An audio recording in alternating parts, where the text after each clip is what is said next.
You're listening to Coffee and Convos with Sasha Latrice.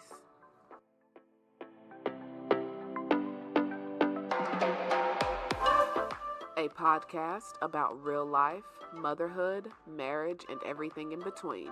I'm your host, Sasha Latrice, a photographer, a work-from-home mom, and a lifestyle content creator.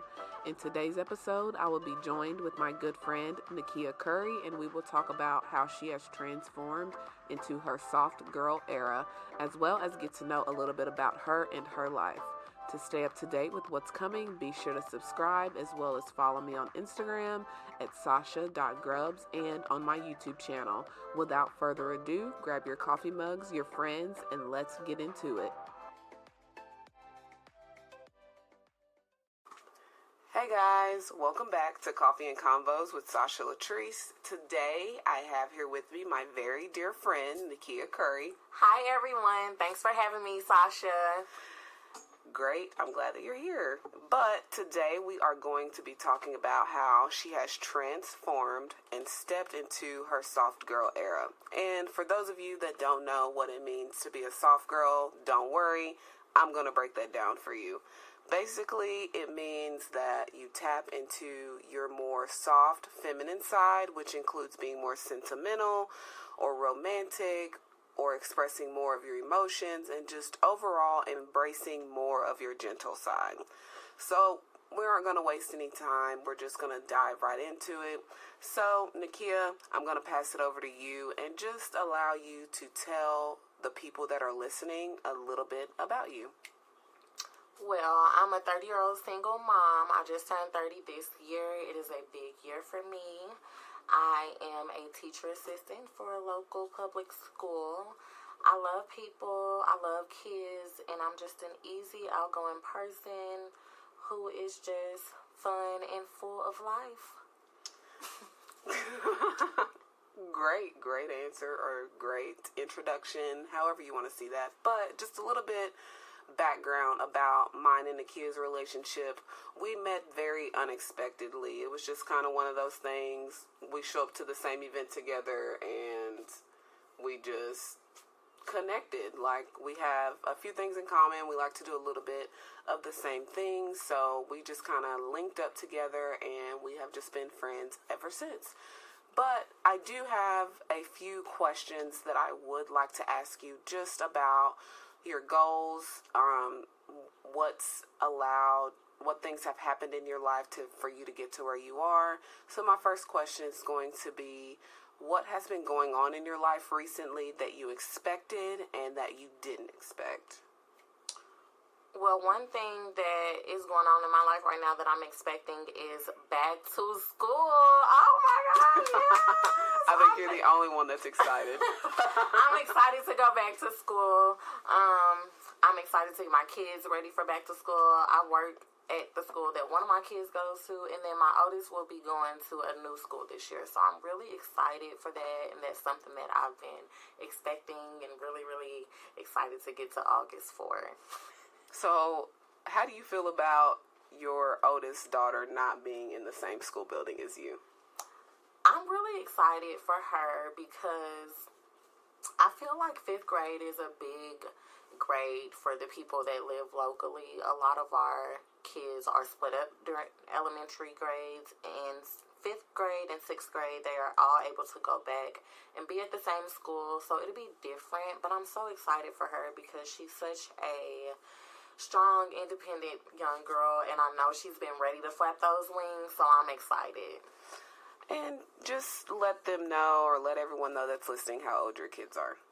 I currently have an 8 and a 10-year-old daughter. They will be 11 and 9, August and September. Are you sad? I am. It's bittersweet. I think it's because I've just been getting a lot of memories with my kids being so young, and like now I'm like, wow. It's a growing experience. I feel like with each year, like I'm learning along the way with them because I've never had an 11-year-old. So like, here we go. But I mean, it's just bittersweet. I feel like before I'll blink and like they'll be graduating. So like, I don't want to blink too much. I know that's right. I know I asked like you 4 questions there, but here's my second question officially. What is the hardest challenge that you've had to overcome in your life to get to where you are now? To be honest, I feel like myself was my hardest challenge. I am like my biggest critic. I'm my biggest fan too, but I am very hard on myself. So I've been through a lot of things in life where I feel like I've kind of just shut down or not given myself grace. And so recently I have just been being kind to myself and loving myself and encouraging myself, trying to inspire myself and just doing more things for me. And I feel like I'm a better person and a better mother because of it. So honestly, like I was in my own way. And now I'm kind of like moving out so God can do his thing and I can just live a happier life. I will say this, y'all. I'm so proud of my friend. She has started this weight loss journey, and if you could just see her, I'm telling you, like, her energy is radiant. Her positivity is radiant, and I'm just so proud of her. Like, that's it. But my next question is going to be, what goals are you currently pursuing right now? Honestly, right now, I haven't really made like set in stone goals. Right now, my sole and main focus is to be the best version of me. Every day I wake up, I just try to be a better me. I try to be kind to someone. I try to compliment myself. Like, since I've been on this journey and making it a lifestyle, it is real important for me to show up for myself. Right. I'm so used to showing up for other people. So, my biggest goal right now is to just be a happier me, step into this year of being 30 and like hit it running and just have some good energy and be around people that, you know, make me happy. And I just want good vibes and good energy, okay? I don't like no bad aura, okay? I know that's right. I don't want to be burning sage all the time.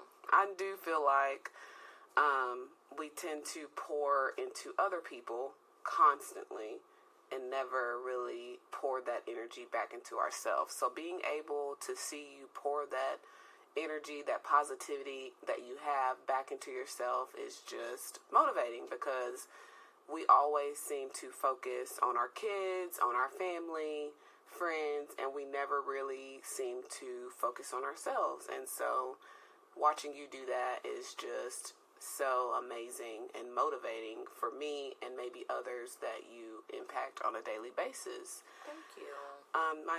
My last and final question for you is, when have you grown the most in your life, and what has caused that growth for you? Give me just a second. Take your time. I want to say that having kids helped me grow, but I can't lie, like, I really wasn't the grown person I thought I was when I had them. So I will say, like, within these last few years, I would say probably like 2020 to like right now, I have just been like in a fight or flight mode. Like, it's been like, you're gonna go through it, and I don't think I'm gonna get through, but I get through it, and then I go through it again and get through it. So I will say, like, these last few years have helped me grow a lot. Just redirecting like my parenting and trying to live a more normal life. It's kind of been a lot to get used to, but I feel like this is kind of monumental for me. These last few years have really set the tone for what I want moving forward in my life. Definitely. Just for those that are listening that are possibly single moms specifically, what advice would you give to them moving forward in their life as a mom, for themselves, or just any advice, motivation, positivity, anything that you could provide to them today? As a woman, the best advice that I think I can give right now is to be vulnerable, however you say that word. Y'all know what I'm saying, okay? We got you. Be vulnerable. And be attentive to yourself and your emotions. Like, we have an intuition, and sometimes we like shy that away because we want things to be what we know it's not. Listen to your intuition, listen to your heart, listen to yourself. And I feel like as women, we often like do not listen to ourselves, and then we get in a deeper hole when we could have listened to ourselves. So like, to me, that's something that I think like I struggled with before. It's just listening to me, being real about how I feel, Definitely. like not shutting my feelings down. Right. And so as a mom, I feel like mothers sometimes get lost in motherhood. Definitely. Being a mom is not the only position that you have in life. Exactly. You are still a friend. You are still a daughter. You are still an individual. So my advice for mothers is to take time out for you. I cannot stress enough how I've been taking myself on dates and buying myself flowers, and it has made me feel so much better. Yes. I always look for people to do stuff, and now I'm like, okay, I'm waiting for the next event so I can get dressed up and take myself. Do things for yourself. Make yourself proud, make yourself happy, and love yourself. Because when you love yourself and you are striving to be the best version of yourself, you will be the best version for your kids, and that is what matters the most. Definitely. I agree with that 100%. Probably about a month ago, I started buying myself flowers for my office and just really decorating my office space, like getting my candles, my lotions, and just really relaxing and just taking in, like, I deserve this. Ladies, buy yourself flowers. It's worth it. I promise you. It will make a difference in your day, your week, and just don't put too much thought into the negative. Always focus on the positive things in your life and the positive people in your life, because at the end of the day, I feel like us as women, we are always in competition with ourselves. Don't ever feel like you have to be in competition with anyone, because your biggest competition is you. When you look in the mirror, you are your biggest competition at the end of the day. But Nakiya, I really, really, really, really appreciate you for coming on to the show, and I want to thank you for being so open about your life and sharing this advice with those that are listening. Hopefully, maybe anything, whatever you've heard today, I hope that it helps you on whatever journey or whatever path that you're on in your life right now. Just know it's going to get better. There's nothing else that could ever happen to you. Just know in your mind that it is going to get better. But that is all for today, guys. Stay tuned for our next episode that will go live on August the 15th. I appreciate your support. Keep listening, like, follow, subscribe, share, all those things on all platforms. As always, continue to be blessed. Bye.